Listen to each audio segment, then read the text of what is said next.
오늘도 키워드와 그림으로 준비했는데요. 이 황소가 기뻐하고 있죠. 지금 시장은요, 상승의 원인도 금리에서 찾고 있고요. 하락의 원인도 금리에서 찾고 있습니다. 금리가 말 그대로 가장 중요한 키워드가 되고 있는데, 과연 새벽 시장에서는 어떤 일이 있었는지 함께 하나씩 짚어보도록 하겠습니다. 미증시 3대 지수 상승으로 마감을 했습니다. 견조한 PPI 대 둔화하는 CPI, 시장은 오히려 둔화하고 있는 CPI에 손을 조금 더 들어줬다라고 할 수 있을 것 같습니다. 시장이 쉬어갔던 화요일 밤 사이에는 견조하게 PPI가 나오면서 시장이 물가 아직 잡히지 않았나? 라고 생각을 했는데, 오히려 다시 한번 이후에 발표가 되었던 CPI를 통해서 물가가 잡히고 있구나라는 생각을 시장이 하고 있는 건데요. 파월 의장의 발언도 있었습니다. 다음 금리 결정이 인상일 것으로 생각되지 않는다라고 발언을 하면서 이 CPI 내용과 함께 결합해서 시장은 오히려 9월에는 금리 인하가 가능할 것이다 라고 예측하는 발언으로 해석하고 있기도 하죠. 9월 금리 인하 기대는 더욱더 확산되고 있고요. 3대 지수는 역대 최고치로 마감하는 뜨거운 모습을 보여주기도 했습니다. 머니맵 한번 보도록 하겠습니다. 우리가 유의 깊게 봐야 하는 두 구간을 제가 노란색으로 표시를 해놨는데요.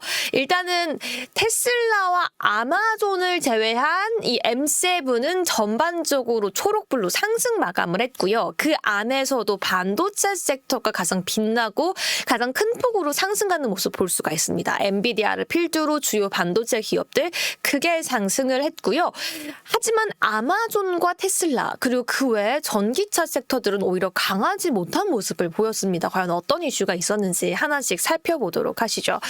일단 전반적으로 섹터 상황부터 함께 살펴보도록 하겠습니다. 이 간밤 시장을 돌아보자면요. 금리에 민감했던 섹터가 다시금 강세를 보였고, 이 CPI 발표 이후에 러셀 2000 지수가 오히려 최고치로 마감한 S&P 500보다도 더 큰 상승폭을 보이면서 1% 가까이 상승하는 모습을 보였었습니다.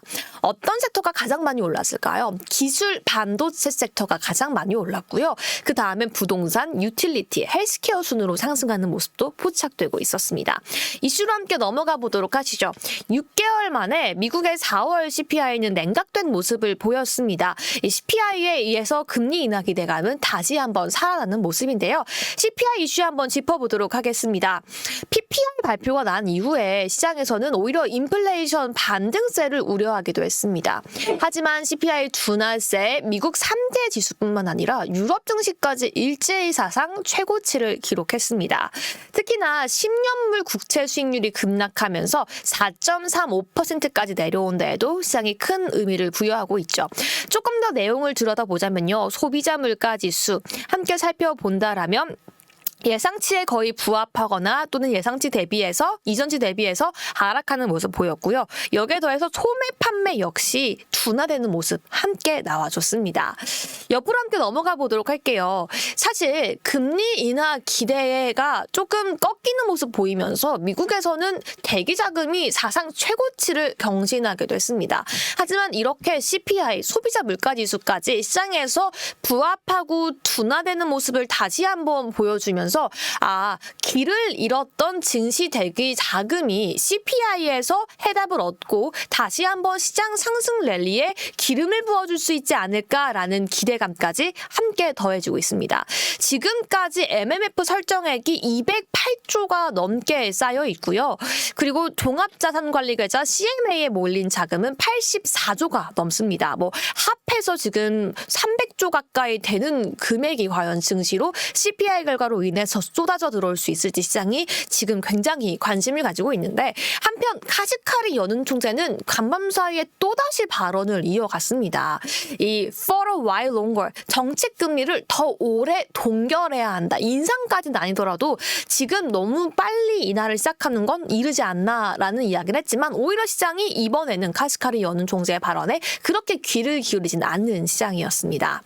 다음 내용도 함께 보십시다. 금리 인하 기대감이 상승하면서 가장 큰 수혜를 받고 가장 큰 상승세를 보였던 건 반도체 섹터였습니다. 미국 반도체 기업들의 주요 상승세를 제가 좀 가지고 와봤는데요. 엔비디아가 3.5% 가까이 상승을 했고요. 브로드컴도 4.07%, AMD, 마이크론 역시 함께 상승하는 모습이었는데 특히나 큰 폭으로 상승했던 건 슈퍼마이크로 컴퓨터가 15.81%, 델테크놀로지가 11.21% 상승했습니다.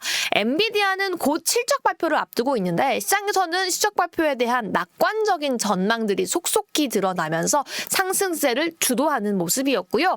그 중에서도 큰 상승폭을 보였던 델의 주가도 눈에 띄었습니다. 모건 스탠리가 목표 주가를 기존의 128달러에서 152달러까지 상향 조정을 했고요. 그 근거로 제시했던 게 AI 서버와 스토리지 사업이 이전에 예상했던 것보다 더 많은 모멘텀, 더 많은 상승 가능성을 보이고 있다라고 이야기하면서 AI 랠리에 더욱더 불을 지피는 발언까지 함께 더해줬던 거죠. 그리고 슈퍼 마이크로 컴퓨터는 역시나 이 간밤 사이 AI 열풍 속에 가장 큰 급등세를 보여주기도 했습니다. 반도체 꺾이지 않고 다시 한번 타올랐네요. 금리 인하 기대감이 상승하면서 반도체 섹터는 올랐지만 오히려 하락하는 섹터가 있습니다. 바로 전기차의 주가입니다. 사실 어제를 제외한 월요일, 화요일 미증시에서의 그 주초 이거래일의 특징이 뭐였냐면요. 반도체 섹터, 주도 섹터는 쉬어가고요. 민주식과 전기차 섹터의 종목이 올라가는 시장이었습니다. 하지만 오히려 반도체 섹터는 다시금 회복하고 민주식은 사그라들고 전기차 섹터도 다시 한번 사그라드는 모습이 보였었는데요. 함께 짚어보도록 하시죠. 테슬라도 그 상승 열기를 끝내고 2% 가까이 하락을 했고요. 테슬라만 하락한 게 아닙니다. 니오와 루시드, 리비안까지 루시드와 리비안, 니오는 거의 8%대 큰 폭으로 더욱더 하락했다라는 점이 큰 충격이었던 거죠. 아니, 금리 인하 기대감은 커지고 있는데 전기차 주가는 왜 하락하는 걸까요? 일단 테슬라 얘기 한번 해보자면요. 이 머스크에게 77조 원의 보상 패키지를 통과하기 위해서 총력에 달하고 있고요. 물론 바이든의 중국에 대한 전기차 관세로 인한 상승폭이 이어지긴 했지만 약발이 이거래 만에 떨어졌다라고 보는 의견이 시장에서 조금 더 강합니다.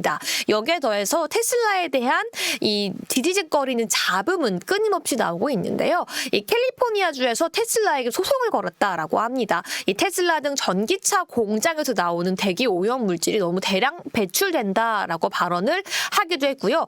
굉장히 재밌는 게 사실 지난주에 테슬라가 이 슈퍼차저 직원을 그냥 그 뭉뚱그려서 그 부서 자체를 한 번에 해고를 했거든요. 근데 갑자기 다시 한번 슈퍼차저 직원을 재고용하겠다라고 밝히면서 시장이 혼란스러운 모습도 보였죠.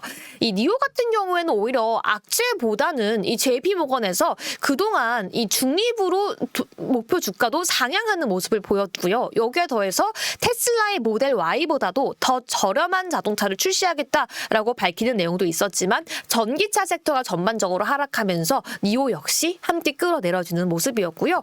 전반적으로 시장에서는 이 전기차 수요 둔화 우려감 속에 리비안, 루시드 실적 역시 악화되었죠. 함께 하락하는 모습 포착할 수가 있었습니다. 전반적으로 시장 이야기 다시 한번 짚어보면서 마무리해 보도록 하겠습니다. 시장 금리 인하가 이제는 정말 더 다가올 수 있다라는 기대감 속에서 BMO는요. S&P 500의 연간 최고점을 다시 한번 상향했습니다. 지금까지 나왔던 최고점이 웰스파고가 얘기했던 5,535포인트였는데요. BMO가 5,600선까지 다시금 제시하면서 시장에선 정말 금리 인하 기대감, 여기에 더해서 시장 랠리까지 더 이어질 수 있을 것이다라는 기대감이 커지고 있고요. 페드워치를 보더라도 지금 9월에는 금리를 1차례 인하할 것이다라는 전망이 53.3%까지 가장 큰 확률로 올라간 모습까지 함께 포착할 수 있었습니다. 이렇게 시장의 랠리는 간밤에 지속되었는데요. 과연 그 안에서 어떤 이슈를 우리가 조금 더 분석해 봐야 할지, 어떤 투자 포인트 찾아볼 수 있을지 계속해서 함께 오늘 방송 통해서 이어가 보도록 하겠습니다. 여기서 오늘의 브리핑 마무리해 보도록 할게요.